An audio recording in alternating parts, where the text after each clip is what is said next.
रात के 2 बज रहे थे। समीर अपने अपार्टमेंट में अकेला था और अपने ऑफिस की फाइल्स निपटा रहा था। अचानक उसके फोन पर एक वीडियो कॉल आती है।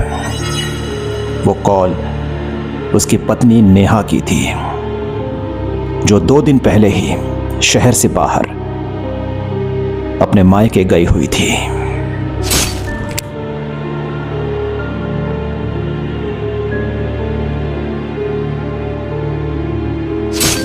समीर ने मुस्कुराते हुए कॉल उठाई, पर स्क्रीन पर तो अंधेरा था। बस नेहा की हल्की सी सांस लेने की आवाज आ रही थी।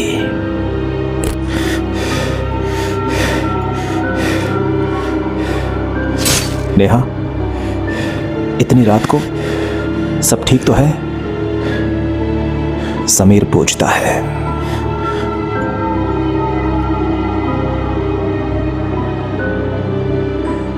नेहा ने धीरे से कैमरा अपनी तरफ घुमाया। वो एक अंधेरे कमरे में बैठी थी और उसके चेहरे पर हल्की सी मोमबत्ती की पीली रोशनी पड़ रही थी।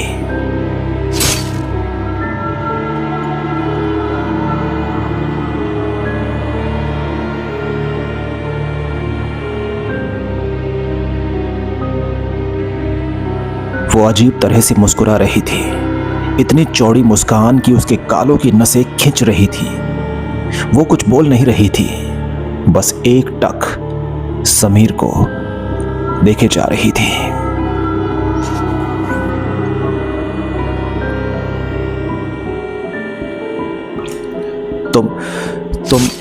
तुम डरा क्यों रही हो?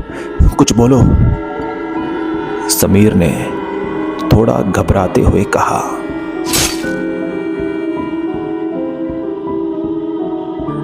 नेहा ने धीरे से अपनी उंगली उठाई और कैमरे के पीछे किसी चीज की तरफ इशारा किया।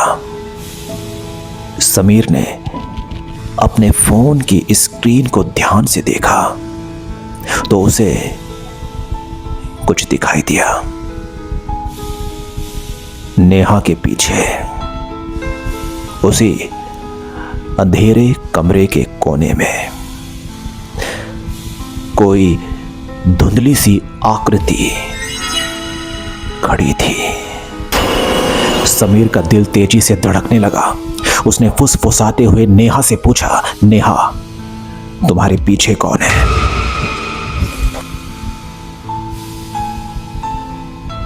स्क्रीन पर नेहा की मुस्कान अब और भी गहरी हो गई।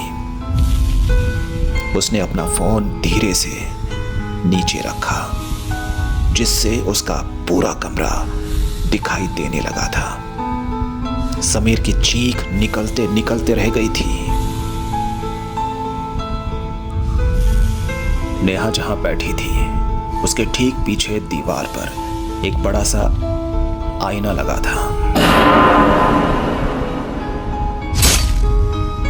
समीर ने गौर किया कि स्क्रीन पर दिख रही नेहा आईने की तरफ पीठ करके बैठी है और आईने में दिख रहा उसका प्रतिबिंब समीर की तरफ नहीं, बल्कि नेहा के पीठ की तरफ देख रहा था और अपने हाथ में एक बड़ा सा चाकू लिए हुए था।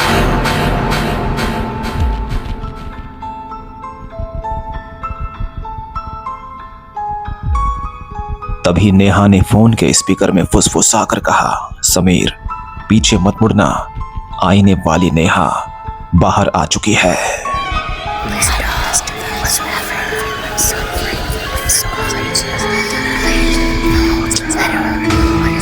समीर का पूरा शरीर सुन्न पड़ गया।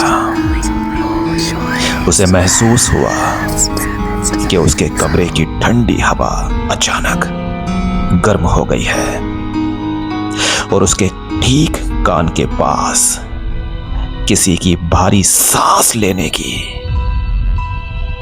आवाज आ रही है।